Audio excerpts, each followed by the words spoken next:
collected back the transcript. I believe the school had issued the transcript before, so they could have collected the printout of the transcript and go through match the results in the system and the one that had been issued, and they could easily realize which one was changed, and that could be the culprit. Thank you. Thank you, Gilbert. For clarification, the result slips hadn't been, the transcripts hadn't been issued, so there was no paper trail to prove anything. The only thing that they had was the backup of the exams themselves. Eric. Hi, everyone. Yes. Jones, from your question, I think he was caught because he only changed his grades and he left the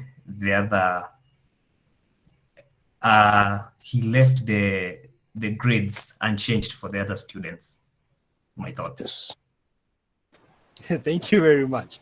Okay, exactly. Something that made him get caught was the fact that he only changed his marks. And since they had a backup, they were able to counter check and verify that yes, indeed, there was an indication of compromise in the sense that they knew someone had hacked into their system. And looking at the marks, then these marks did not match these other marks. Then my next question becomes, let's say you are that particular student. What could you have done differently?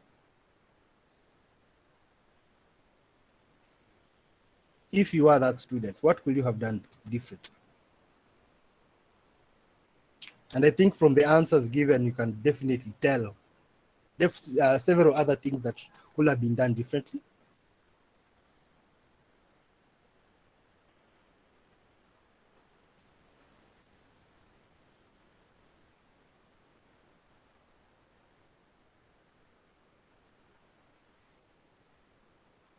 Okay, so let's think about that as we proceed, because we're going to come across certain terms that are going to be very relevant to this particular scenario that I've given you. Because in any particular system, we have authentication mechanisms, we have authorization mechanisms, we have non-repudiation mechanisms, and as such, when we are also be covering the 5 stages of hacking, you'll also be you'll also get to learn why it's important to not leave your tracks when you're leaving a particular system that you've already compromised. So having said that, let me start my presentation. My presentation is an introduction. And thank you very much to all the individuals who have shared their comments on the messaging service here. And yes, the school has a backup score. I'll take back my answer. I'll give everyone an A. Okay, yeah, that's a very good point to Numi. One way in which you are able to hide within the masses, you hide in plain sight. So you also don't just change your marks, he should have changed other people's marks so that he wouldn't be as very easy target, a low-lying fruit for that matter. So straight away to this particular session, I'll be talking about ethical hacking from an introductory point of view. And for this is basically a theory, in the sense that we're not going to have any demonstrations or technical aspect of this. So that's why we encourage that many of you ought to attend this, which will also serve as an icebreaker. So ethical hacking, an introduction. So so who is this person that's going to be leading you today? Oh, my name is George Baraza. I'm the founder of Swift Intellect Limited, just as I mentioned to some of you a couple of days ago. And Swift Intellect is basically the company behind Cyberspace Kenya, for those of you who have interacted with that particular space, on that particular space. So my name is, again, Jones Baraza. I'm a software engineer by profession. I've been building software for the past 10 years, and it's been quite a huge learning curve for me, because it has modified and actually inspired the kind of person I am today, because I believe it's software that actually got me into security. And I hope moving forward, the guys who are already into software development or engineering, when transitioning into cybersecurity, I hope you find the ease with which this particular background offers you. Secondly, I'm a cybersecurity engineer also, because I've been able to come up with different platforms, different solutions to different cybersecurity problems. Also, I'm a researcher in the cybersecurity field where I try to find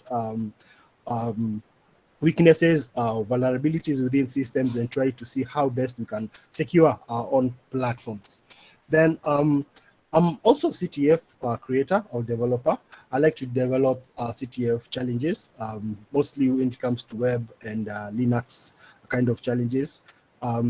I feel good trying to see, rather trying to also testing myself to see if I'm able to hack into a particular system that I've built, whether maybe create a challenge without any direct or visible kind of weaknesses or easy weaknesses, try to solve them. So through the CTF creation of developer aspect of myself, I've been able to come up with ctfroom.com, which is actually a platform that hosts CTFs and also is used for training individuals in different areas in cybersecurity.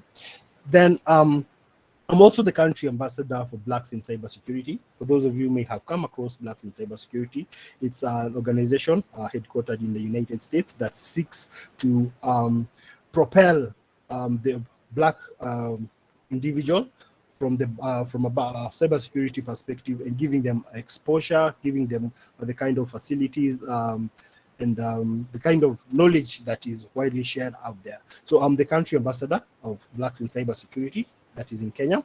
Then just most recently, I was able to join the Red Team and Development Program as one of the developers of, we are coming up with a program for Red Team development through the Blacks in Cybersecurity program. Then lastly, I am an author.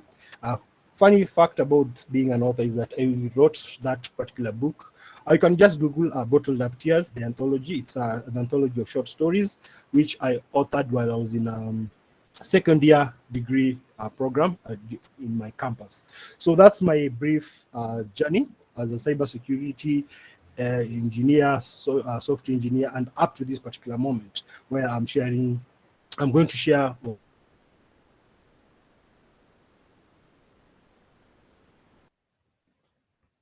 you. Next, we're going to talk about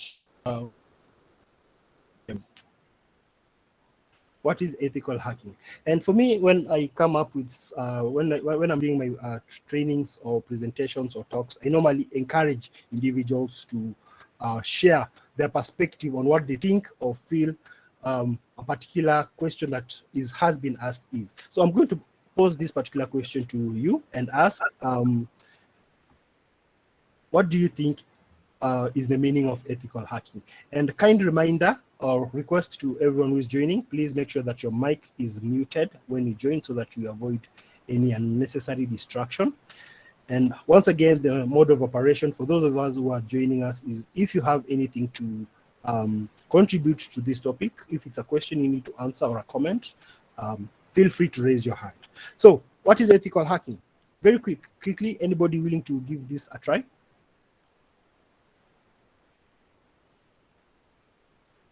Don't be afraid, because we're all here to learn. Trust me, we're all here to learn.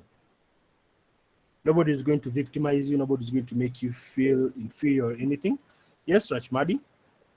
The ethical hacking is how do you hack some companies ethically, like example, hacking with permission, etc., etc. For the greater good of company. It's for I think it's and hardening their security, how to prevent the company against the past cyber attacks, etc., etc. Thank you. That's a very good trial. Lauren, Yes. please feel free to also give yourself a trial. All right. I think ethical hacking is breaking into systems or networks or whatever, but with permission and with the aim of finding weaknesses that you can I don't know, patch or ask them to repair so that their system is safer. Thank you very much. You've pointed out a very important keyword there, which I'll revisit shortly. King Roy, I think you raised your hand. You need to try. That's the last trial. Okay, so I think ethical hacking is the process of detecting like vulnerabilities that attackers may use against an application, maybe before them, trying to Nice. they may be patched before they get there. Yeah, that's a very good explanation. Again, Kevin, I only wanted to have 3 contributions, but I'll let you speak, Kevin. Kevin Okay, Obote. personally, I think ethical hacking is a lawful process of and going through the security part of a given organization to prevent cyber attacks to prevent cyber attacks.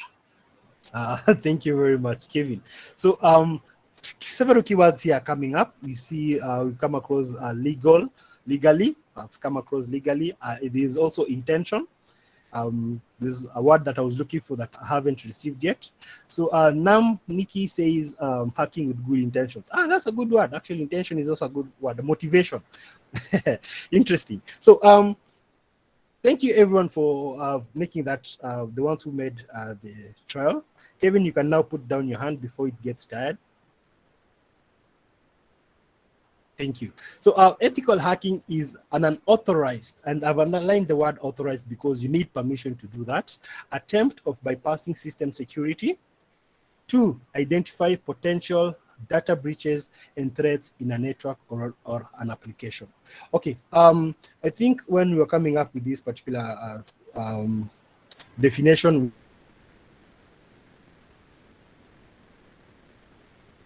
we hadn't factored in the fact that you have cloud platforms. So I think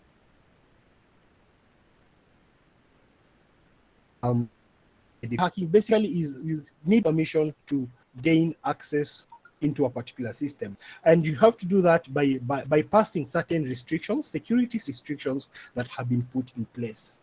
And I came across another definition that which stated that it was hacking was a process of an authorized process of gaining unauthorized access, which indeed still more or less defines what ethical hacking is. So there are key factors to consider here when you're talking about ethical hacking. And for that matter, we have the guiding principles that define what is ethical hacking and what is not ethical hacking. And one such principle is legality. One of you mentioned legality, because at the end of it all, we have to make sure that we obtain permission from the organization that we intend to carry out any particular test from. And by so doing, you're going to remain legal. Seeking permission is a legal requirement, and it's not just a matter of seeking permission from anyone from that particular organization. I was talking to a couple of students of mine a couple of weeks ago, months ago, and I told them that, let's say, I gave them this particular scenario. Let's say you went to a particular company or organization, and someone, let's say the secretary, said that our system has been very faulty of late, it's been lagging, and we suspect maybe someone might have been able to gain access to a system. And if it's okay with you, is it possible for you to do a penetration test in the system and just see if there's someone or if there are any weaknesses on that particular system? So if you are able to receive, if let's say you are the person who was being requested by the secretary of the company to do a penetration test, I know the first thing will be you'll be very excited because okay, here's an opportunity to hack this system. But then again, is the secretary authorized to give that particular kind of authority or allow you to do something like that? So when you're seeking a particular permission to hack into an organization or any system for that matter, make sure you get permission from the person who is authorized to offer that kind of allow you to do that kind of or carry out that kind of an operation. So stay legal. Again, make sure you have permission. Secondly is scope, and I can see Joseph here mentioned something to do with within scope. So scope, what is scope? Scope basically defines how far that particular, you're going to carry out that particular penetration test. An example is, let's say a company has a mobile application and also has a web application.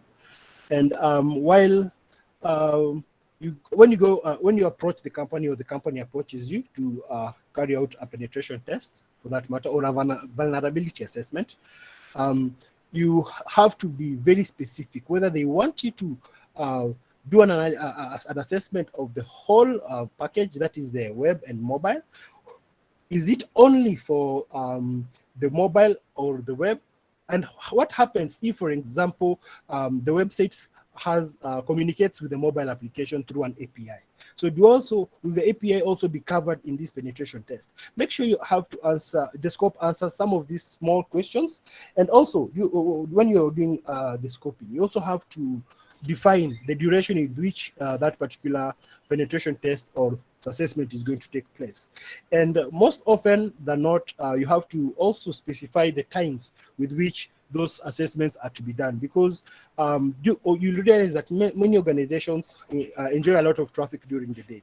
So if your assessment is going to make the system slow, then perhaps you will consider carrying out the assessments at night when the traffic is a bit low. So those are some of the factors that come into the scope. Also, before I forget, something else that is very important when you're doing a scoping is you need to identify the person you're going to, when you're rewriting the report, you need to identify who is the report targeting.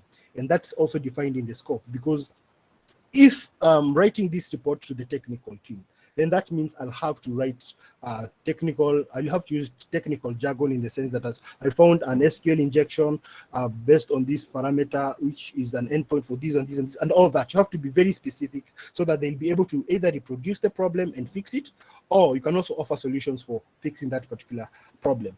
And also, if the scope states that you're writing the report, or you're conducting the assessment for the top management, you can't use words like SQL injection. I was able to find a CSSR. I was able to find different, maybe you have so many open ports on your network, and I was able to maybe abuse Samba to gain initial access on your system. So some of this, the language changes with the particular target that you have, and that is also defined in the scope. So remember, scope is very important. Remain legal, and make sure you report any vulnerabilities that you come across when you're conducting your assessment or vulnerability penetration test or a vulnerability assessment. The reason why I have to emphasize on this is that sometimes you may come across a particular vulnerability, but in your mind you say, this is something that is very small. Let's say it's a reflected XSS. You say, this is just a reflected XSS. So how can I hack myself with this? So in your mind you say, okay, since it's a reflected XSS, the only damage perhaps it can injure can only injure me, cannot injure anyone else. And that's a very, very wrong way in which you approach these kinds of assessments. You report any vulnerability, or you have also this kind of individuals whereby maybe you find a 0-day on a particular system.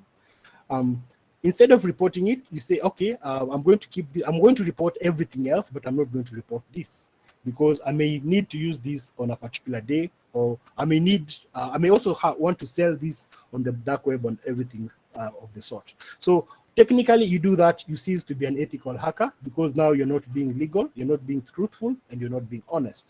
Then lastly, you have to respect your target and all its assets.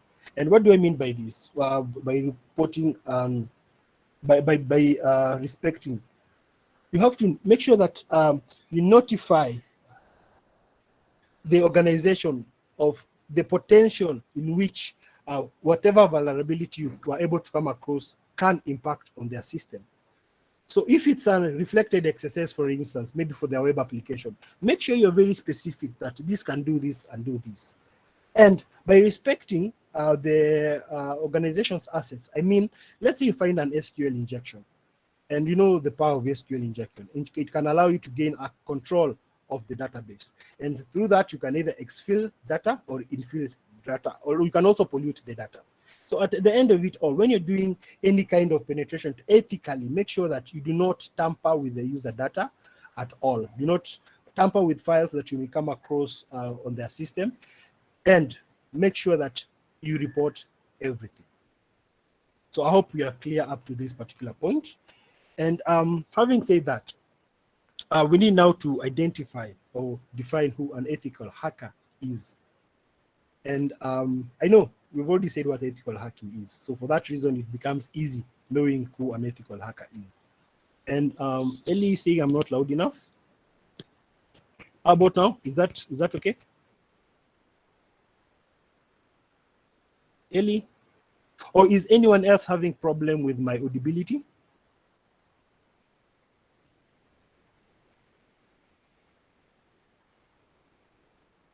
Okay, I guess everybody else is okay with my audibility. Sounds okay to me. Okay, so I think Eli was having issues with his side.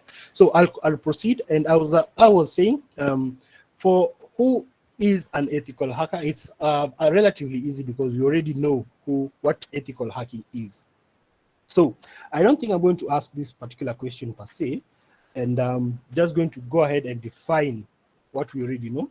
An ethical hacker is a security professional that performs security assessment and penetration tests within the defined scope with permission and reports their findings to the relevant authority by observing responsible disclosure policy. And I underline the responsible disclosure policy. Everything else that has been defined up there, we've already spoken about it. Now let me go back to the responsible disclosure policy and ask this particular question. So normally for me, when I'm doing my talks, I normally like to give examples and scenarios. So I'm going to come up with a brief scenario and pose a question to you. So let's say I was contracted by company X to perform a vulnerability assessment. Let me say a penetration test, because the two are different. I may not define the differences right now, because you can use, okay, in fact, that should be a homework. Difference between vulnerability assessment and penetration test. Then, okay, that aside. Let's say I've been contracted by company X to conduct a penetration test on their network. Let me say network, for instance. Then I happen to come across an open port. An open port that what risky port can I talk about? Let's say port 21, which is an FTP port. So the FTP port is open and they are not aware. So what I do is, instead of reporting that or writing it in my report and sending it to them, or let's say it was not I was not contracted by them to conduct that particular test. I was just having my way around, and I happened to stumble upon an open port 21 on their network. Then I go, for example, on my popular network. For me, I like Twitter, so I go on Twitter and say there's this particular company X that their security team is so down that they cannot even patch port 21. They're not close port 21 if it's not in use. So here's a question to you. What do you think is wrong with this particular scenario? Anyone with a suggestion, or anyone with an idea what could be wrong with that particular scenario?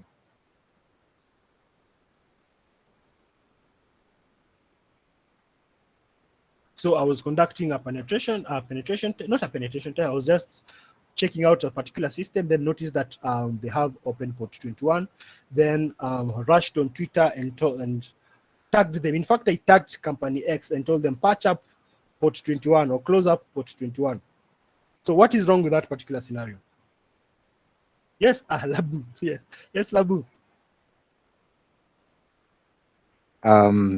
Firstly, would be as what you've put on the screen, responsible disclosure policy, by going and announcing publicly about the issue. you have gone against a responsible disclosure policy, and to top it all, you were not contracted to do it. So that's already unethical. Hey, that's very sharp. And Fraser, yes, please, Fraser Kilonzo.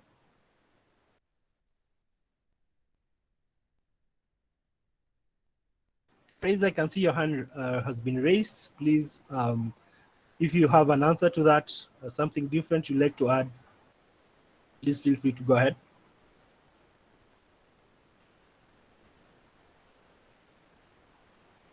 Okay. Rashmadi, I will not allow you to speak this time. Let me just quickly go back to the presentation and say that Labu was very right, because one, you're not contracted, especially when you're talking about a network. How do you even start scanning someone's network without permission?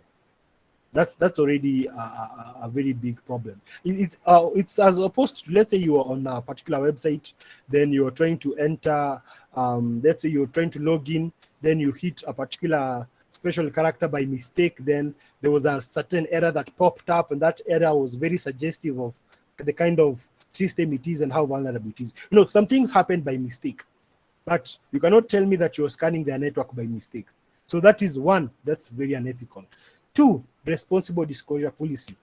In as much as you may have stumbled upon that particular vulnerability or weakness, because it may not necessarily be a vulnerability, it's just a weakness on their end. Maybe you may not be able to even exploit that particular port, but you are not, you went on Twitter or your favorite social media platform, or even wherever you went to and started discussing that particular weakness without writing to the organization itself and telling them of your findings, then that becomes a problem. So responsible disclosure policy basically outlines the steps with which you need to follow in order for you to disclose a particular weakness towards an asset of an organization. And these disclosure policies, different companies have different disclosure policies. Some even have bug bounty programs where you get rewarded for whatever information you disclose to them, if they happen to find it valid. So responsible disclosure policy should also be a definition for an ethical hacker, because you have to make sure that information that you're giving out does not get into the wrong hands. Also, before I forget, okay, that one may come later. Let me just proceed for now. Sorry about that. My my voice is kind of a bit husky, as I mentioned while I was starting. Another question: is an ethical hacker a white hat hacker? But before we answer this question, let's go to the next part, where we now discuss the different types of hackers that we have. And I know many of you are familiar with this, especially for those of us who are not newbies, intermediates, and pros. I know this is some kind of repetition for you, but it's good knowledge nevertheless. So we have the first group, which is made up of script kiddies. So these are basically, I will say, they're at the bottom of the food chain, whereby they only make use of, they have perfected the art of using scripts to exploit different platforms. And this is mostly common, and mark you, I'm saying common, not entirely, for individuals who deface websites, because they're able to, let's say, find a particular problem in WordPress, for instance, then they fire up WP scan, they scan through their network, and they scan through the site, the application itself, then they exploit it. So basically, script kiddies, their work is mostly largely centered across using tools. They don't necessarily understand how these tools work. They only know how to use them. And trust me, we have some very, very good script kiddies, guys who may be able to bring down very huge corporations. But now when you sit them down and ask them, how did you do this? Or what was the underlying technology that enabled you to do this? They may not be able to achieve that or be able to explain that. And that's why we normally discourage individuals from becoming script kiddies, at least in as much as you want to use that tool. You want to use Nmap. Try and understand what is it doing in the background. Is it noisy? because sometimes when you're training, especially when you're doing red teaming, you need to you go for tools that are not noise, things that are not going to raise flags on that particular system. So if you don't understand that kind of what is under the hood, then it becomes a bit tricky for you. So please, even as we proceed now, I'm kindly encouraging you to stop or don't concentrate on being script kiddies. Then we have the black hats, which is more or less very much self-explanatory. These are guys who gain access to a system for their own selfish intentions. And someone mentioned motivation or intention at the beginning when we were talking about some of the characteristics of the ethical hacker, because an intention is very important. Because ethical hacker, for black hats, their intention is mainly to bring down a system and for their own personal advantage. And by personal advantage, we can talk about things like ransomware, where they infect your system, then they demand that you pay them something so that they can give you back your system, or they just infect your system so that they bring you down. Let's say you have a competitor, and you know that their system is online or it's exposed, so you either DDoS the system so that their clients are they're not able to access their service and all that. So that's what mainly black hats do. Then those the bad guys. Let me use the African saying of bad people. Those are bad people in short. So stay away from bad people. Then thirdly, we have white hats. White hats, now this is where we fall in. By we, I mean ethical hackers. And I think this basically answers our previous question, whether ethical hackers are white hats. So white hats are, again, defined by the principles of ethical hacking. I don't think I'm going to go back into that again. Then we have gray hats. So gray hats, these are guys, these are synergy between black hat and a white hat. So even practically, when you mix black and white, you get gray. So these are guys who now, let me give you a proper example of this gray hat. So that person that was prodding the network of a different particular system that was not authorized happened to find port 21 open, but instead of going to Twitter, he wrote a very friendly email to the organization telling them to do this and this and this. So that one is, we may call that person a gray hat hacker because the intention was good, although the method used was not correct, was not legal. So those are gray hat hackers. And mainly you'll notice that between black hat, white hat, and gray hats, the most defining element is often the intent. Because black hats, mostly they are there to benefit themselves at the expense of the organization or the expense of the target. Then the white hat, on the other hand, yes, they may benefit. Maybe if it's a penetration test, you get paid some good amount of money. But at the same time, the organization also benefits by getting information concerning their system. Gray hat, that's now a thin line because whoever benefits is a bit gray. It's a gray area. Let me use that phrase again. It's a gray area on who benefits mostly. But all in all, I think the hacker more often than not benefits because of the bragging rights anyway.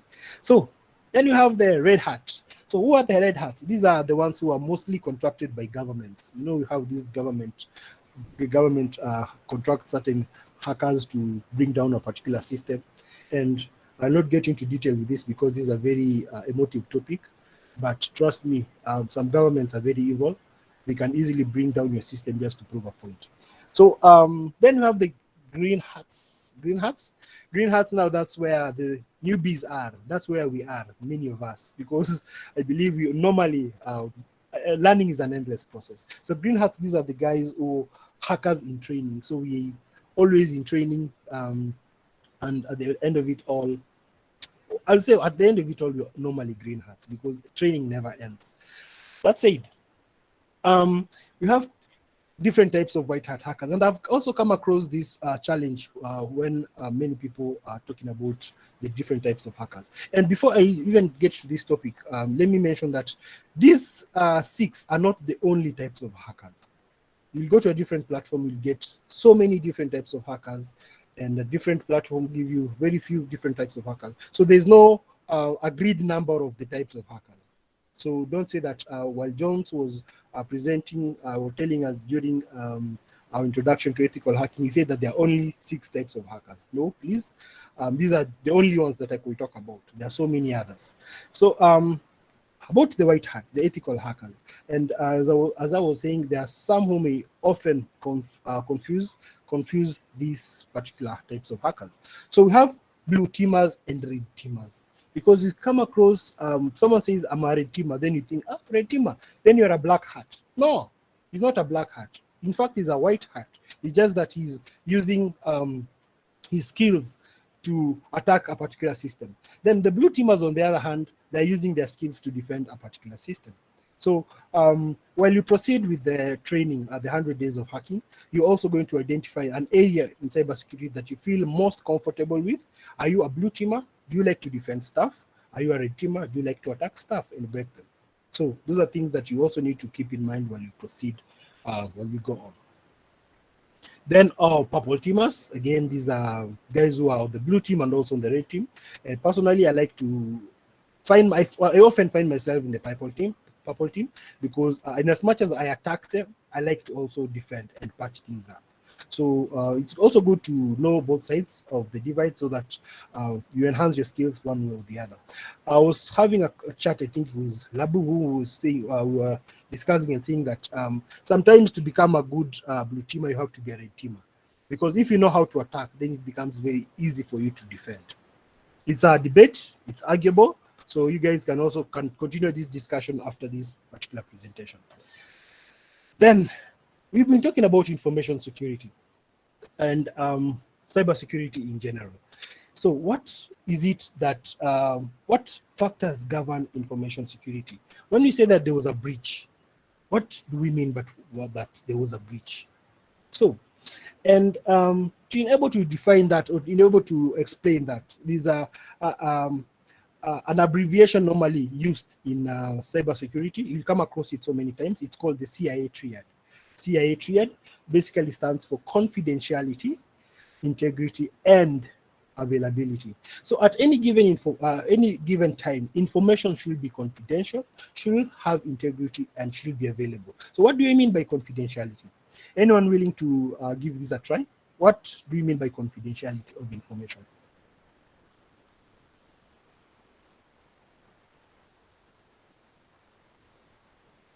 Anyone?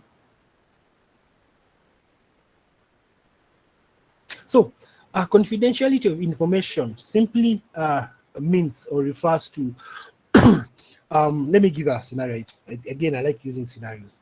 Confidentiality. So there's a letter that is addressed to Jones, and this letter should only be read by Jones. And if anyone else happens to read this letter, then that means that letter, the purpose of that letter has already failed.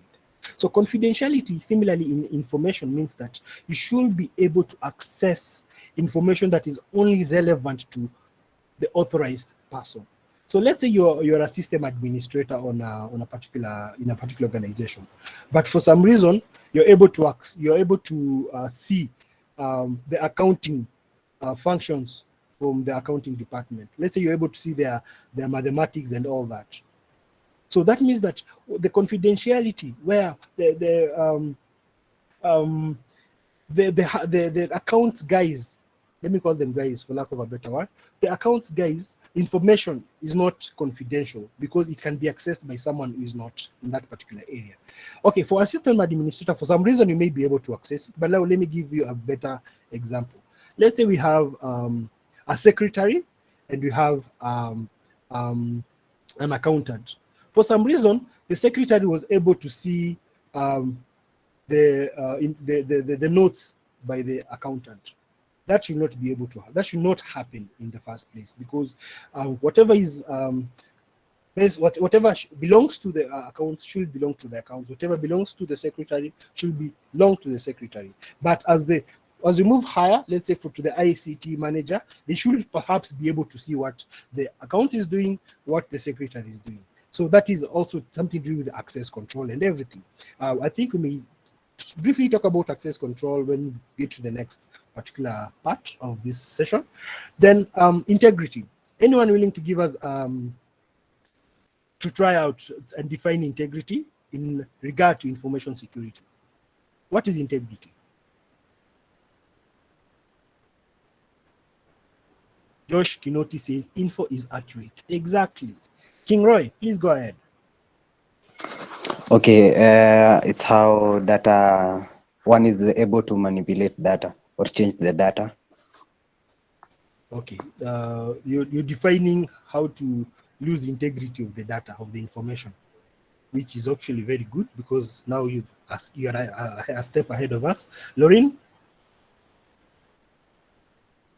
My answer is almost similar to this one of Kinoti. I think it's when information is not modified or corrupted. Like it's the same way, it's in the same state as it should be. Good.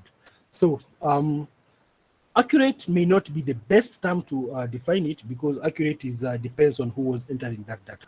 But now, what is important here is whether it was the information was accurate or not. Did it remain inaccurate within the system, or was it changed again in that system?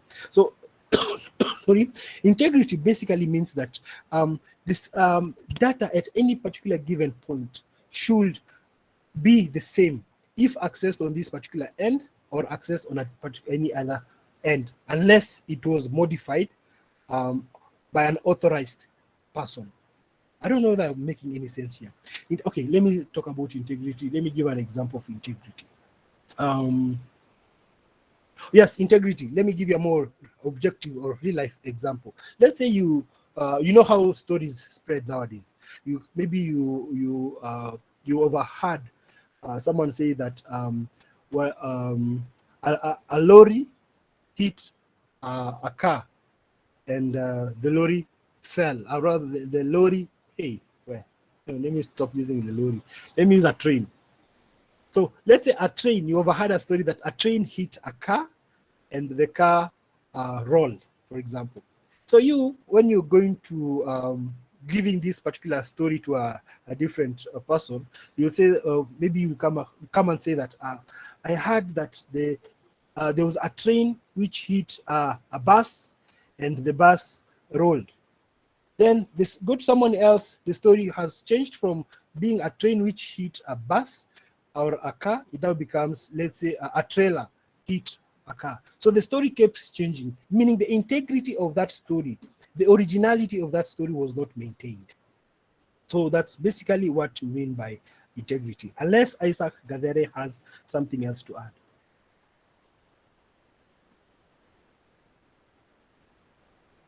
Isaac, do you have anything else to add? While I read what Steve here says, ensuring data information remains unchanged throughout its life cycle. That's very simple, straightforward explanation. Thank you very much for that, Steve.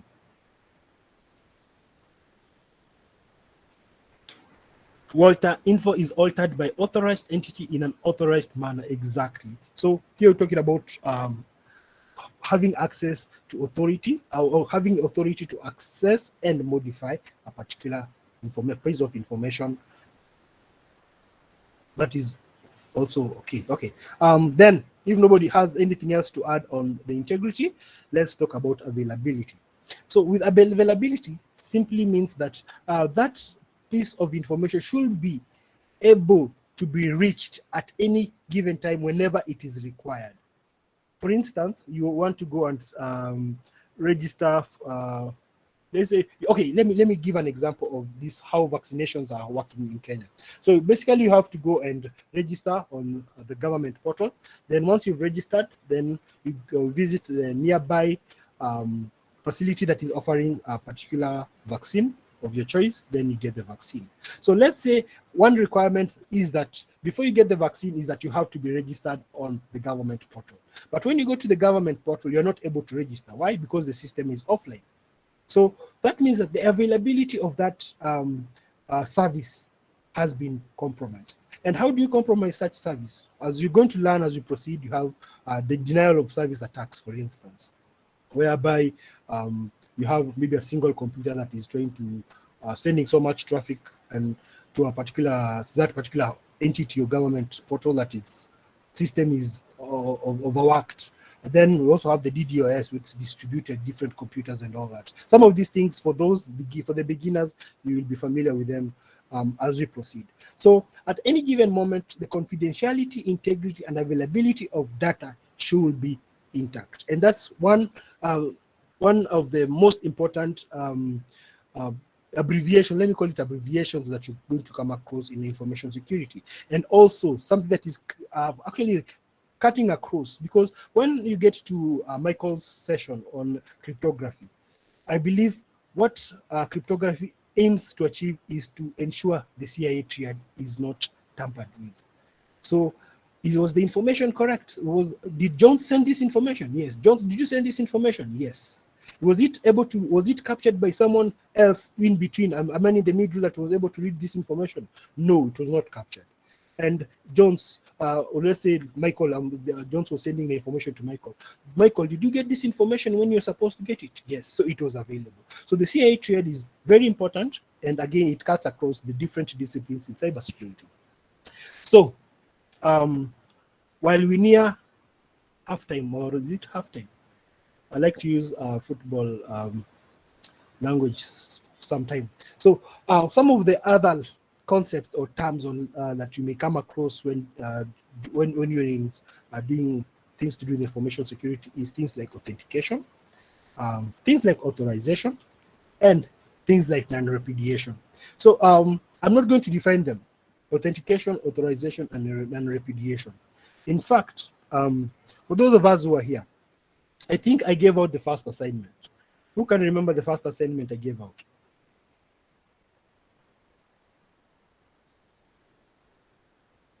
Yes, Chule.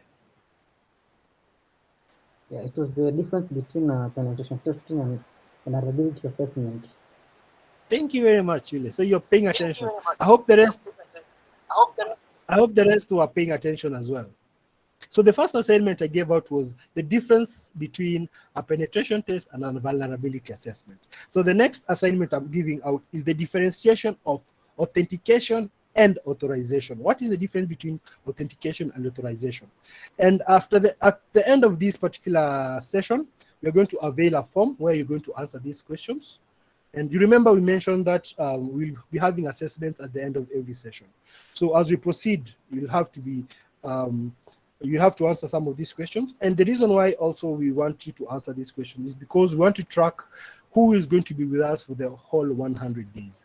The main reason why is, although this is still in discussion, is we intend to issue certificates of participation or completion at the end of this particular journey. So if you'll be with us for those 100 days, you'll get your certificate. And trust me, you may not know exactly where it may be useful, but trust me, it may be useful in one or the other in the future. So the second assignment is a differentiate between authentication and authorization. Then for the non-repudiation, non-repudiation is something very, very interesting and cuts across confidentiality, integrity, and availability as well. And non-repudiation basically refers to let's say you're conducting a transaction on your banking application. Let's say it's a mobile application for your bank. Then you want to send funds to Chile, for instance. So one thing that the government has to ensure is Chile is the one who has logged in to that particular mobile application. And how will they make sure that it's Chile only who has logged into that application? They're going to, before you use that send money, you obviously have to enter your either username and password. And once you log in, then perhaps they send you a one-time password, an OTP via SMS or whatever method they use. So that already, and I think I've defined something with that. So I won't tell you what I've defined, but I've defined something with that. So that process already ensures that it is indeed Jones who has logged into that mobile application. Why? Because we believe Jones is the only one who knows his username, who knows his password, and because he enabled two-factor authentication, or maybe it's just a requirement by the bank for you to have a device that can receive a one-time password and OTP, then definitely that is Jones who was able to log in. Then Jones logs into the mobile application banking app. Then he goes to select I was sending money to Chile. Yes, I select Chule among my recipient, enter the amount. Then just as I'm about to send, a pop-up comes up and asks me, so you want to send Chule 5,000 shillings? So it's yes or no. So if it's yes, then, for example, when you're using KCB, they send you another OTP for you to enter. So once you enter that OTP to authorize that indeed I'm the one who authorized this particular payment to be processed. So once you authorize that, the payment is made. So that whole process is what we refer to as non-repudiation. Non-repudiation essentially ensures that someone who is able, is this person supposed to access this system? Is this person supposed to carry out this particular action within this particular system? So it's basically meant to track and ensure that proper logging is done and the proper authorization is also done. I think I've defined the authentication and authorization. But it's fine, it's fine. So you guys still, that's your assignment. Although I've not defined it explicitly, but I've given you an idea of what authentication and authorization is. And I hope you understand what non-repudiation is. Isaac Gadere, your hand has been up. I don't know whether you have a comment. Isaac? Okay, I think if you can hear me, then please put your hand down. Oh, you can hear me? Yes, speak, Isaac. Then Walter, can see your hand is also up. Yes, I just wanted to add something to non-repudiation. Yes. So in typical communication, you'll have two entities, the source and the destination.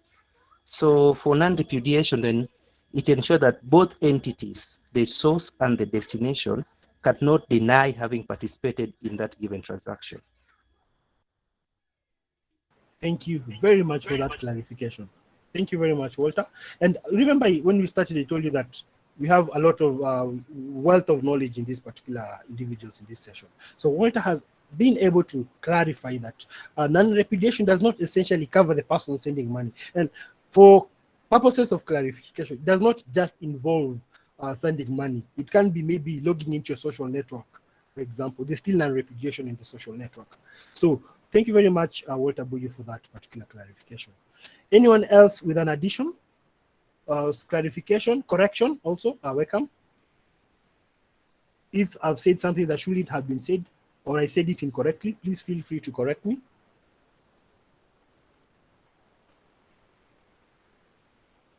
Okay, thank you. So at this particular session, I think we've done 75%. So I now welcome questions regarding what we've covered so far. Any question, any suggestion, any addition, any comment regarding what we've covered so far? Yes, Walter. I have a question. My question, sorry, let me just lower my hand. So if you're doing a PT and then you come across illegal content on the client's infrastructure, how do you go about handling that? Okay, by illegal content, let me say you come across, for example, child-related material that shouldn't be there. Well, that's a very tough one. That's a tough one. So anyone who has an idea on how to proceed, because now here you're tied by, don't forget that when you're signing the scope, there's also a non-disclosure agreement, which forbids you from sharing any information you come across on that particular system to any other third party.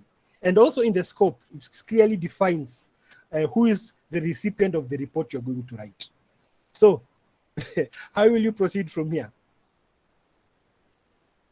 I personally don't know how I'll proceed. And I'll be very honest with you, Walter. I don't know how I'll proceed. Let's hear from Mike. Mike M. Hi. Yeah, hey. Hey, can you hear me? Yes, you can hear you. On the issue of illegal content, I think you would better clarify what kind of site are you testing, and the specific what kind of illegal content are you talking about? Because you might think it's illegal, but maybe you know there are people I have seen on her account. There are people who are hunting bugs on next videos. You can't be hunting bugs on next videos and then you say seeing illegal content. You see. And Can you that's just why clarify what kind of that's site are you hunting on, or are you performing a PT on, and what is the type of illegal content that you did not expect you have come across? Walter, would you like to answer that, or should I answer it for you? Jones, please. Okay. You may So proceed. so once Walter was done speaking, I said that, for example, we know that you're not supposed to have any child pornography material on any system whatsoever, whether it's your mobile phone, whether it's your computer.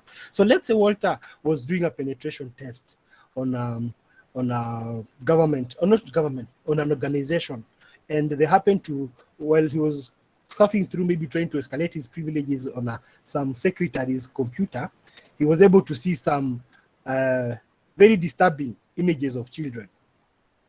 I hope, Mike, you're now able to get the picture here. Okay, well, I think that doesn't concern you. You found it. That's about who is using the computer. That's their computer and what they are doing. If it's not something that is posing a threat to the company, I don't think that concerns you. Personally, I just leave it. Okay, nice, interesting perspective here. I can see someone saying anonymous tip to the authorities, but by so doing, you can cheat the client, but you cannot cheat yourself. And as an ethical hacker, you're defined by your ethical principles. So if you go against the non-disclosure agreement and send that anonymous, remember it's not anonymous. It's only anonymous to those people who don't know. But to you, you know exactly who sent it. So it's not anonymous. So it's a very, very thin line, very, very tricky line. So Shell Radi says, you respect the scope of your client. If at first you agree to it, then you must have screened your ethics against the scope, kinda. Well, I agree with the first statement where you respect the scope of the client, but when you say you screened your ethics against the scope, kinda, I think here, this is something that you are not expecting. You were just doing your work. Then you come across some weird pictures that you're not expecting. And maybe it's from someone that you really, really trust, someone you normally see in church every Sunday. So you cannot, some of the things you cannot foresee. Ethically, assume that's RISPA. Then we have Lawrence, presume you never saw it. Okay, that's interesting also. If you can unsee that is. Then Josh says, what if the porn was a honeypot? No, it can never be a honeypot. Children's pornography is not a honeypot. That's leaving the organization. No. Then I'm going to go to Shadrach, then Azim for their comments on this, then we proceed. Shadrach, if you can hear me. It's Shadrach. Okay, Shadrach. Perhaps I was calling your name wrongly. Shadrach, I see your hand raised. Then while Shadrach organizes himself, Azim, if you can hear me, please go ahead. Hi, okay, hi, thank you. So the thing about that we pretend we didn't see it or it's affecting our NDA with the client, I think Yes. things like child pornography, because it puts other people in danger, supersedes an NDA because it is not pertinent to the organization. It's the user doing something completely illegal and disgusting when you look at that. And for example, if a psychologist or psychiatrist is counseling someone and they have an NDA in that sense that they're not allowed to discuss it, but if that person is for planning to kill someone or in the process of attacking someone, they have every right to go to the authorities. So I feel like this specifically, child pornography is a very special case, and they should, because if you say we're ethical hackers, ethics come first. NDAs and ethics, it's like it's below the overall ethics. That's my thought on that. Wow. Thank you, Azim. Yeah. Michael, would you like to weigh in on this? Yeah, I'd like to ask a question based on now the policies that have been stated. For example, you find based on what you found and the policies and the laws that guide you, and for example, that prevent you from giving out an unauthorized for leaking out unauthorized information. Now, for example, the laws prohibit you, as long as you have an NDA, for example, the laws of the land, if they prohibit you to leak out certain information, as long as you've sent the NDA, that means the client, even though the client can have information that might be might be what do you call it? Information that might need to be reported to the authorities. If the laws of the land dictate that as long as you've signed an NDA, you don't reveal that information, the client can sue you. So where does that balance come into play? Because you can gain access to that information through authorization, but revealing that information, like a psychiatrist, for the way Azim has said, if the laws of the land state that you are not supposed to reveal any information as long as you've signed an NDA, that means the client can sue you. So how do you, is there any suggestion on how that can be remediated with that dilemma? I think in that case, the best person who can give us a response is a lawyer. We need lawyers here. Because personally, I will argue from an ignorant point of view. And I will say, okay, yes, I will agree with Azim and tell him and say that some things supersede the NDA. But what if the law of the land, just as Michael has said, what if the law of the land says that any breach of NDA is warrants prosecution by the party that you've breached? Then that also opens another can of worms for yourself.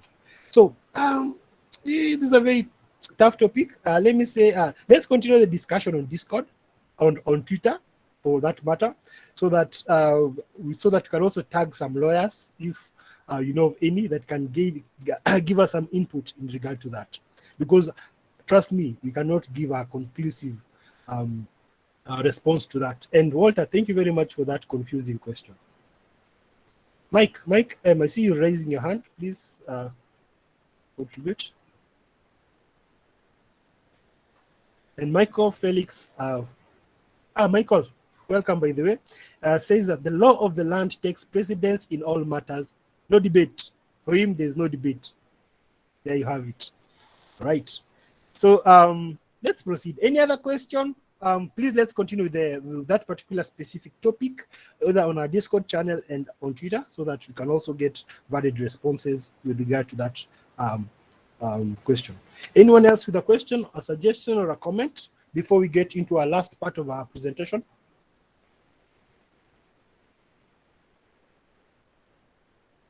Okay, so let's proceed. Okay, let me see. So now we're getting into the sweet stuff, the juicy stuff. I know many, especially the newbies, have been waiting for the part where now we start talking about hacking. How do we go about hacking? How do we start hacking? How do I hack my girlfriend's cell phone? All that is now going to be answered here, theoretically, that is. So from the practical point of view, it's for you to try, but remain ethical. So stages of ethical hacking, and I've put ethical in parentheses because this parentheses are curly brackets. Anyway, I'm not an Englishman, so I stand corrected. So I put ethical in those things because basically, if you're a red team, you're a black hat or whatever kind of person, whether it's white hat or whatever, I believe, Lorraine, do you have a contribution, or could you mute your mic? Thank you. I believe these stages cut across whether you're ethically doing something or unethically doing it. So that's why I put them in those things. So the stages of ethical hacking, these again are repetition to those of us who are already in the field. So one is conducting reconnaissance. We call normally shorten it for recon. So reconnaissance basically involves gathering as much information about your target as possible. So let's say you want to attack target X. So you have to make sure that you have enough information to get to know what company X does, some of the assets that company X has, and what are some of the probable weaknesses or ways in which I can gain access, or I can manipulate to gain access to that company X. And reconnaissance, again, as I've said, basically involves a lot of informational gathering.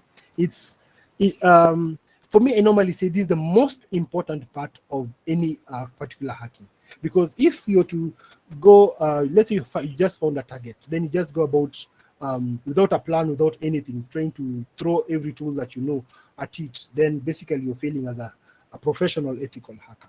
So you gather information, and there are two primary ways in which you gather information. You have passive reconnaissance and you have active reconnaissance.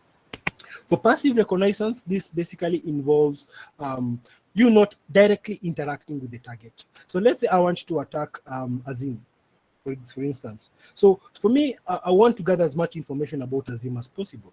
So I want to gather that information without spooking Azim. So maybe I'll go through his social media account. I know maybe he has a Twitter account, so I'll start from his social media account. I'll go to any other account that he may be associated with. I may possibly even ask his friends, but I'm not directly interacting with Azim. So that is called passive reconnaissance. And passive reconnaissance, for a more practical point of view, let's say you want to do a web penetration test. Passive reconnaissance will involve perhaps going on Google, doing some Google docking and trying to find out whether there's any information concerning that particular company that is publicly accessible. You can also go on LinkedIn and try and see who work for what company. And for instance, let's say you want to attack that particular company. Maybe some of the information you want to gather is how do their emails look like, how are they created, do they start with let's say jerusa.vivian@companyx.org, or do they start with v.jerusa. So some of this information, trust me, is very important, because for instance, when you want to spoof an email and you know that company X normally use email format of v.jerusa@companyx.org, it becomes easier for you to know the format with which you're going to spoof the email. For those of you who don't know what spoofing email is, perhaps when you proceed, you're going to get into that. So that is passive reconnaissance. Then active reconnaissance, basically, since Azim is my target, may try to befriend him. Let's say I take him out for a cup of, I know he likes to drink his favorite beer, for instance. I go buy him his favorite beer, then engage him in a talk, trying to make him say as much as he can. So that is, I'm directly interacting with the target. So from the web perspective, I would say maybe you visit the website that you want to hack, you view the source code of that particular website, trying to see what if there's any information that has been left there and all that, trying to test out if the form submit data and all that, because I know, especially for the guys with bug bounty, when they see any kind of a form in any particular website, their hands start itching, because more often than not, forms are the most vulnerable part of a website. So reconnaissance involves passive and active reconnaissance, just as has been defined. And from conducting a reconnaissance, you're able to get to the next stage, which is scanning. For example, when you're doing, let's say, I'll stick to the web part for now. Let's say your target X website, let's call it X website, x.org. So when you went to x.org, you're viewing the source, you're able to see that maybe it's based on WordPress CMS. So now that you already know it's WordPress CMS, and you know there are certain tools like WP Scan that can help enumerate the users on that particular website. So you know now, you already have, from your reconnaissance, you already know that you're going to be dealing with a WordPress website. And WordPress also is built on PHP framework, PHP programming language. So you definitely know that now. I know that's PHP, and I know it's WordPress. So already you're trying to you're creating a mind map of how you're going to approach this. So that's where now scanning comes in. Scanning basically means trying to enumerate any services, resources, or users, or any available information you can gather from that particular server or that particular website, x.org. So scanning, again, simply more or less involves enumerating. In certain cases, you find guys replacing scanning with enumeration, because they most often use them interchangeably.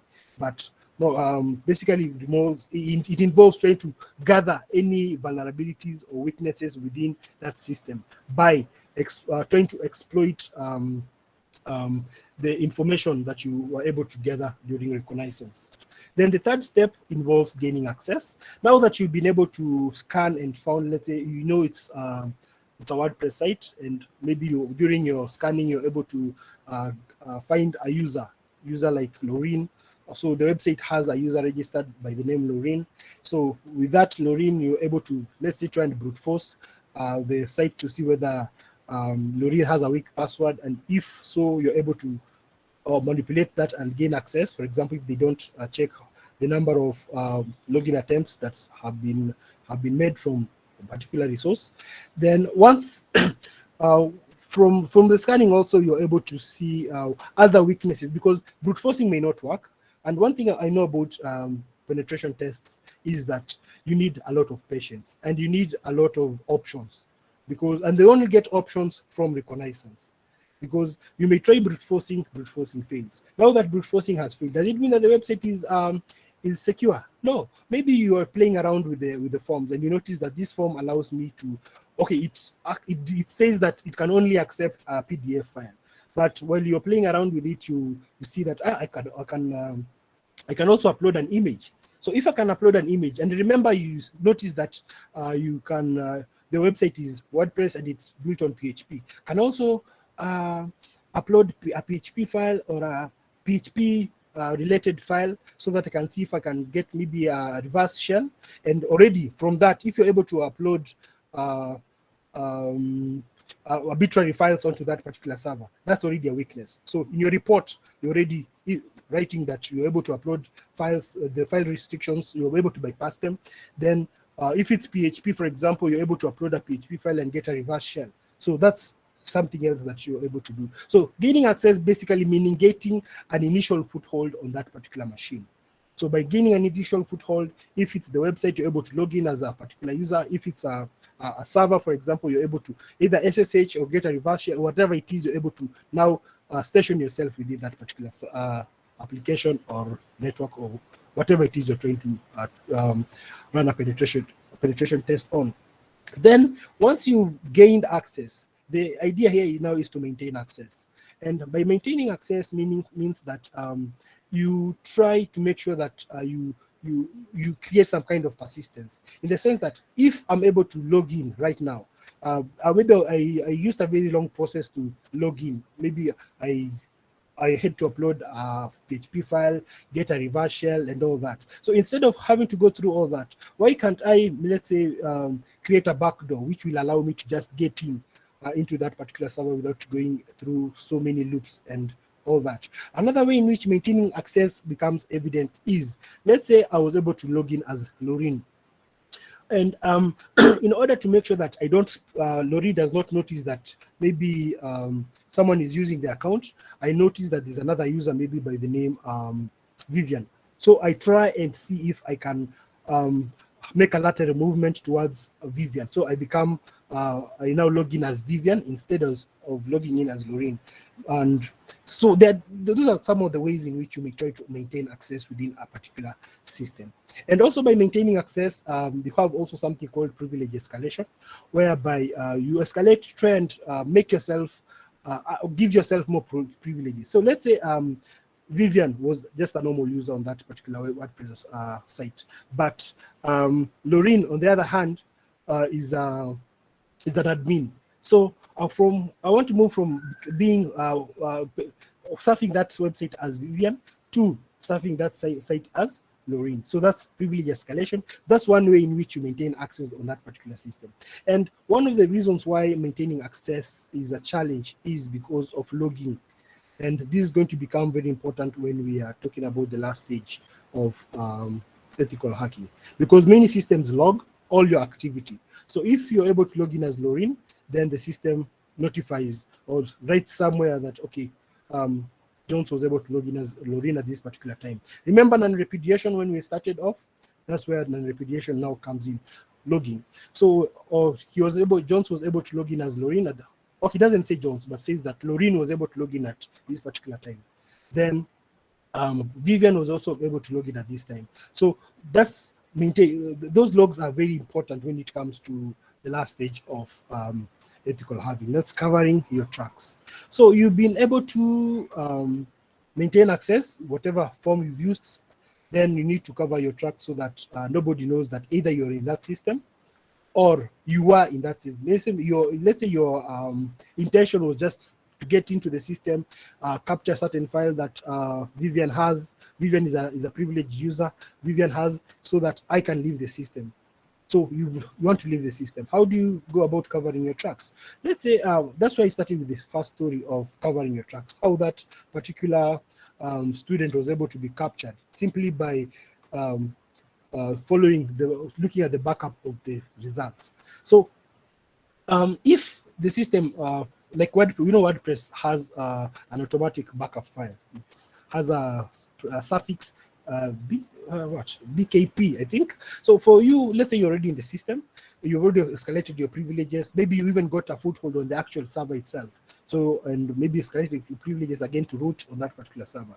So what you do is maybe you either delete the logs file, or you pollute it. Maybe you fill in some data that does not make sense, because when you, for example, if you're root, then that means you can able to write into the log file. So that means either you delete it, you pollute it. Then if indeed you wanted to exfilter, by exfiltration, that means that you're removing data from a particular system. And I don't know why I did not pose this question. Actually, here is the third assignment, the third and final assignment. Please define and state the difference between data exfiltration and data infiltration. These are very simple stuff, and you learn why I'm saying they're important. So if the idea was to get that particular document from that website, then we need to raise some flags, people knowing that, okay, so someone was able to just pick this one file. So instead of picking just that one file, you pick several other files from different accounts, so that you also confuse the person who is going to be doing forensics. I know Michael Felix is here. Michael Felix is a digital forensics investigator. I know he's fuming at the fact that I'm giving you some of these hints, because those hints make his work very difficult. So that's partly some of the ways in which you cover your tracks. Again, I may not say everything or cover everything that involves covering your tracks, and for that reason, I would like to open up the discussion to any particular part of the step of ethical hacking. If you have any information that you'd like to add onto that, if you'd like to say something about reconnaissance, scanning, gaining access, maintaining access, or covering your tracks, please feel free to comment. Steiner.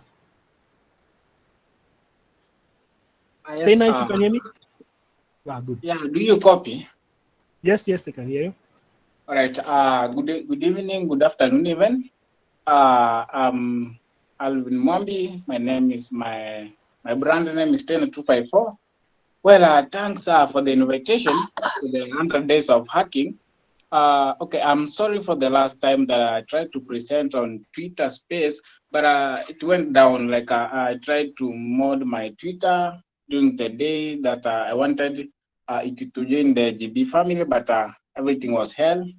Anyway, today I'm trying to speak on when you are having a given target, assuming it's a web penetration testing or a web hack, either.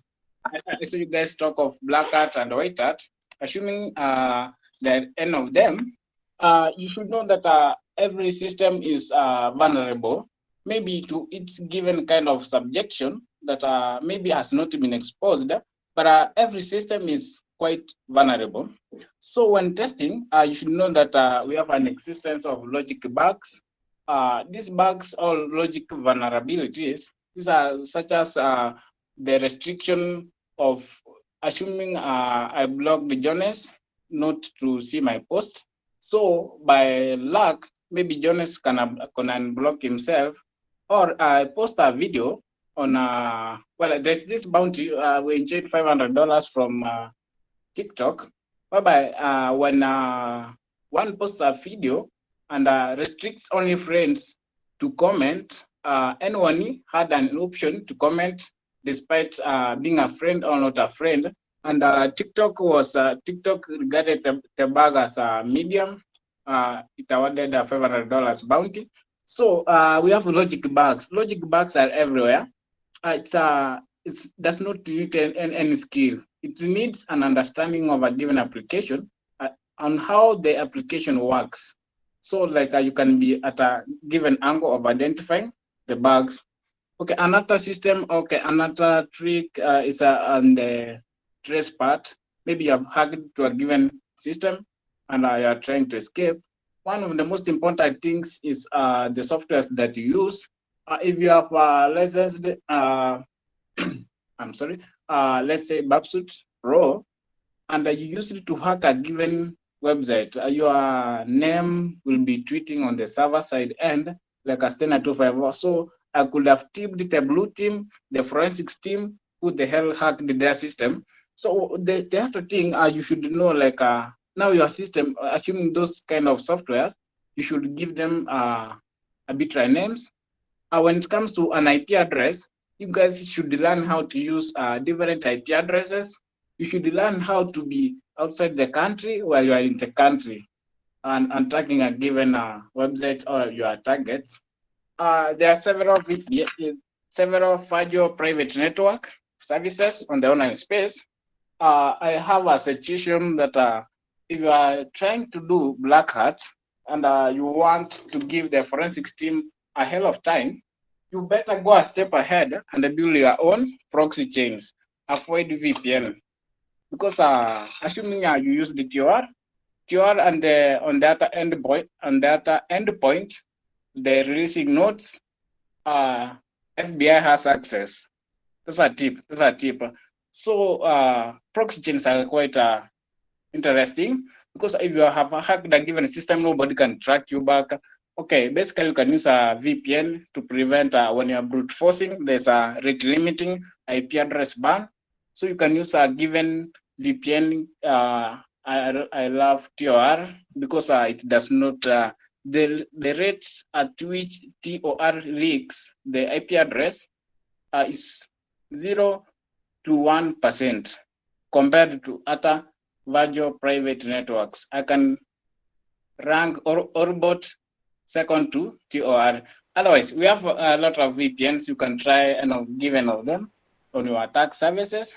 Well, you can use tools on attacking a given system. Assuming you have successfully attacked a given system and you are trying to get your hell away, you can try to DDoS. You give them a hell of challenge to log into their services to read what the hell was happening. Give a DDoS, leave malware. Learn to leave malware. Because if you have hacked a given system, give them malware. After they have given a fight malware and then they have a field to track you, to be a hell of time and you could have got away. Meanwhile, you can join Bug Bounty when you believe in yourself. And a bug bounty is a matter of impact, not vulnerability, because vulnerabilities, bugs are everywhere. Impact is most important. You can detect a bug, but exploiting it to a given degree will be another case, of which is that's required. Well, most importantly, practice makes perfect. Otherwise, good luck in your 100 days of hacking. Thank you very much, Stena, for that elaborate response, suggestions, and advice to the rest of us here. Michael? Okay, let me add something on that. Normally, when what I've heard from Stena is that in cybersecurity, especially when it comes to ethical hacking, people do think that, okay, there are some people whose opinion on it is purely as if you look for vulnerability, find a vulnerability and exploit it. And when it comes to exploiting, it's the technical vulnerabilities. Now, let me give you an example in terms of social engineering. Now, a few years ago, there was a Mr. X with a few friends of his. What they did is that they created a spyware app and a Trojan that does advertisements and sends credit. Well, what do you call it? It calls a certain number. That app was uploaded onto Google Play Store, and the app was supposed to subscribe users to certain services or to certain commercial services, paid services. So what they did is that they went to a club, because when it comes to social engineering, especially when it comes to injecting malwares, for example, in Android applications, it's very difficult because the exploit vector is very narrow. The attack surface is very narrow. So what they did is that they went to a club, they paid the DJ 1,000 shillings, and they told the DJ to promote that app. By the end of the night, they had 100+ people already downloading that app. So as you can see, it doesn't really need to be that you look for vulnerability in terms of the technical vulnerability of maybe the Android device or the technology itself, but you can also apply social engineering methodologies in order to achieve your end goal, and which they did. They created an app, they had it uploaded on Google Play Store, they went to a DJ, they went to a club, and you know, when guys are drunk and when you promote something, and when guys are hyper, what do? See, they just follow whatever the DJ says. And by the end of the night, they had already achieved some of the target numbers that they wanted. So when it comes to gaining access, for example, when it comes to scanning and gaining access and maintaining access, it doesn't really need to be that you're just looking for the technical approach to exploit vulnerabilities. You just use the human factor. You can use social engineering, and that is one of the most successful approaches that have worked.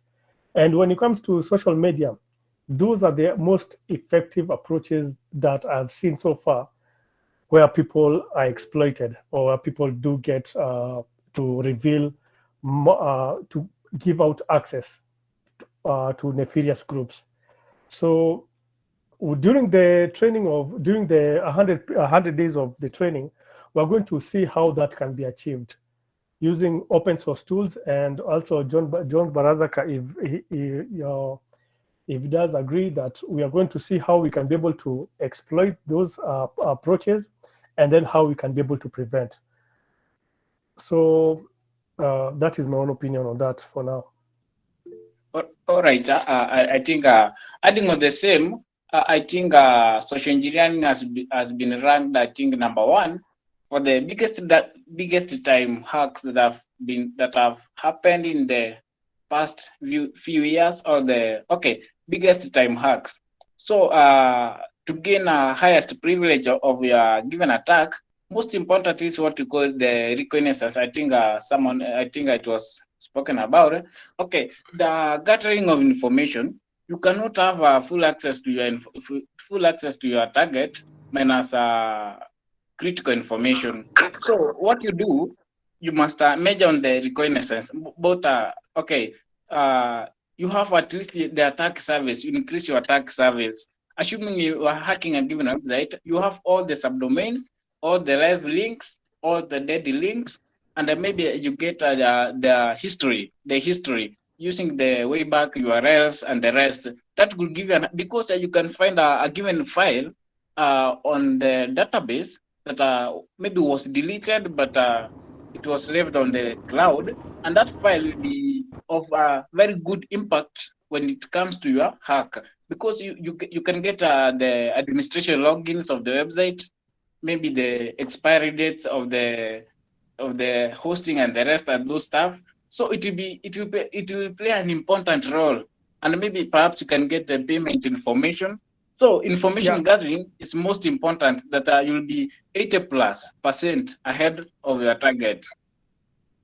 I agree with you, but that is a narrow that's a narrow view on how things can be exploited. For example, when it comes to Facebook, yes, you cannot access Facebook's backend server because it's secured, but you can access people's accounts by sending malicious links so that you can be able to get to have them click and capture information from them. And the example that I gave, for example, the club example, all that person did was go to the club, go to the DJ, have the DJ promote that app, and the people who are baited to download that app and install it, the attackers never knew those people beforehand. So as you can see, when it comes to the attack surface itself, we need to also appreciate that the scope is usually wide. There are several attacks that can occur. For example, if you want to attack a machine, a host, or an individual's account, when it comes to social accounts, when it comes to online accounts, the approaches might differ. but the end goal is having access to somebody's information. And apart from that, how we can be able to protect ourselves and others from such attacks. That is my opinion on that.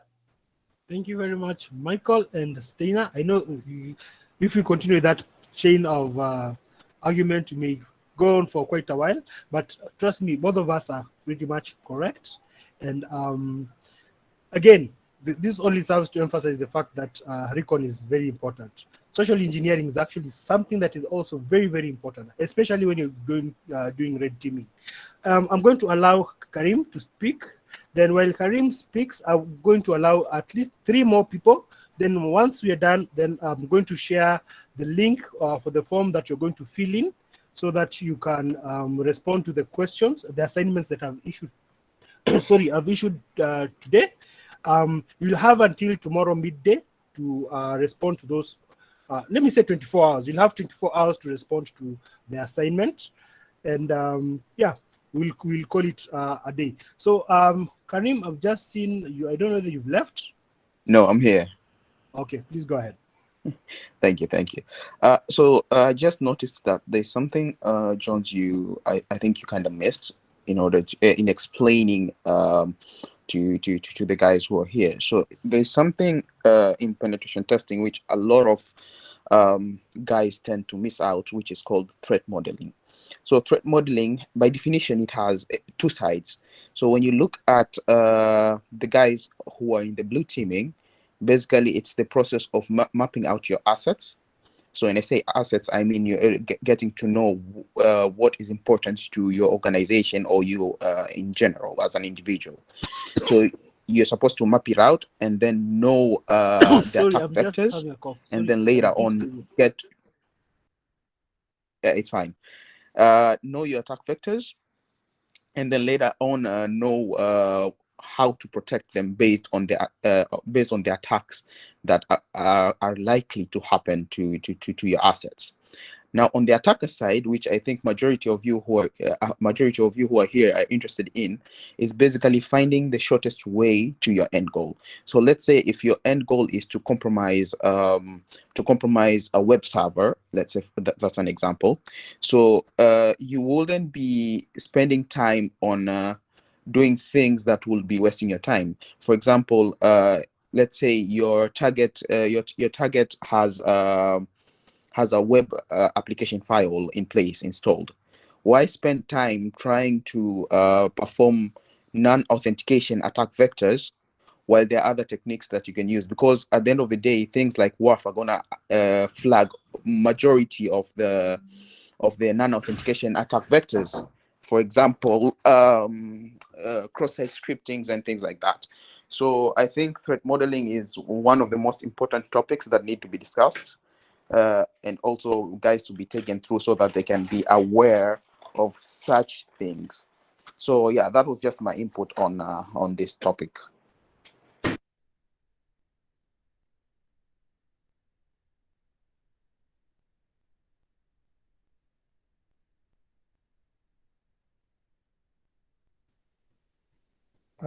Before he comes back, I agree with you on that. Does anyone else have a different or can anyone else add on that?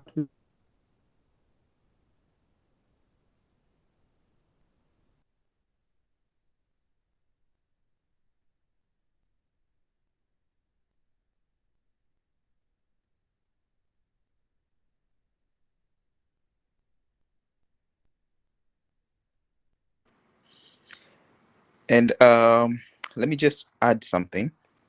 The discussion that you, Michael and Steiner were having about social engineering and about information gathering, I think for that one, at the end of the day, what would be important before even getting to doing social engineering or information gathering is understanding what is your end goal. Because like if you have no objectives, then there's no need for you to be even starting to hack. Like there's no need at all, because at the end of the day you're going to stray away. Now, for example, if as I said, depending on what your attack vector is the attack method that you're going to use when interacting with your target. So I think for Steiner and Michael, the hugest concept there should be understand your objective, what you want to achieve at the end of the day. Is it to gain access to the web application, or is it to gain access to their internal server? You know, and then later on is when you're going to know what attack vectors you're going to use, either if it's authentication or non-authentication attack vectors. So I guess the most important thing here, well, this is just my personal opinion, so I guess the most important thing here is to understand what you want to achieve at the end of the day before even getting interacting with your target.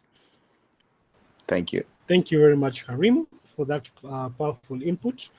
Welcome two more contributions, then we call it a wrap for tonight or today, for this morning.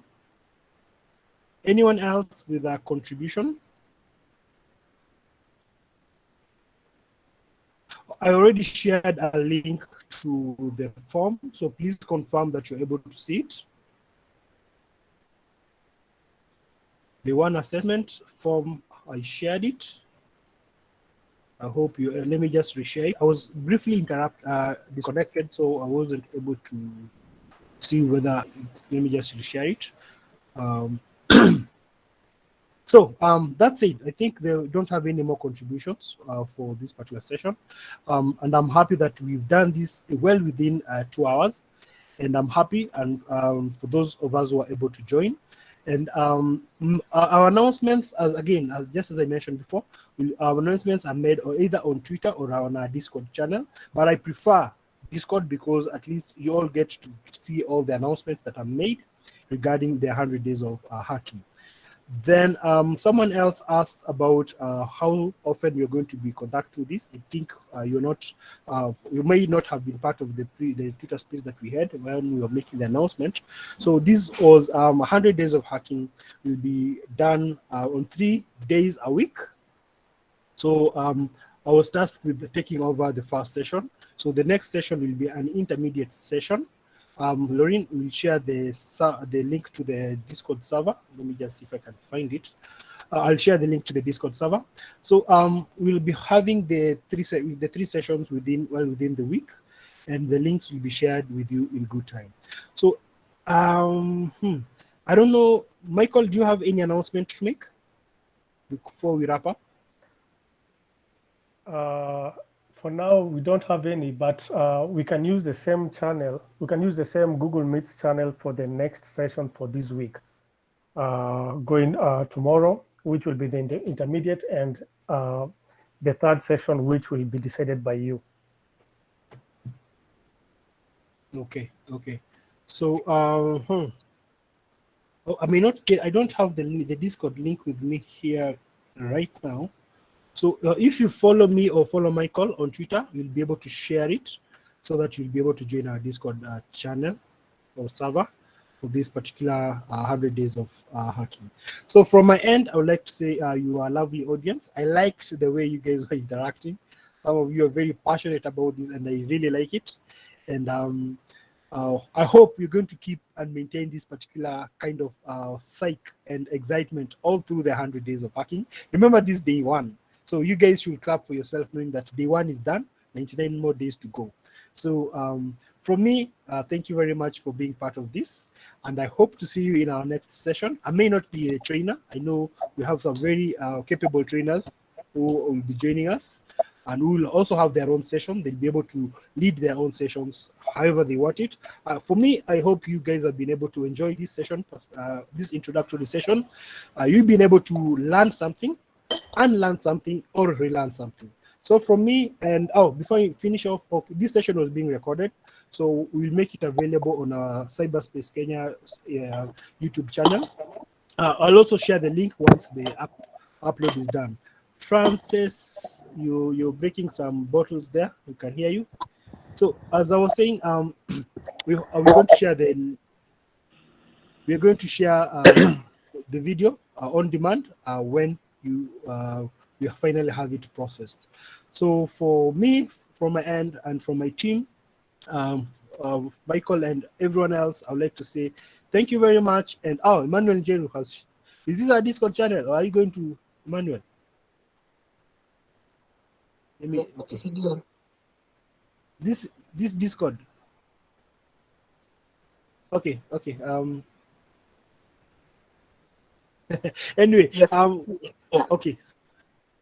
okay, sawa. So oh, sorry for saying sawa. Sawa is a Swahili term for okay. So sorry for our international audience, and I promise to keep it international. So that said, you guys have yourself a blessed night. If you have any questions, suggestions, reach out to myself or Michael, and we have also other team of trainers and coordinators whom I can't see them here for now, but I saw Lawrence earlier on here. But reach out to us on Twitter if you have any suggestions on how you'd like us to make this better, and we'll be able to incorporate that. And let's, stay now. Happy hacking. Good night, guys. Good morning. Good afternoon. Bye.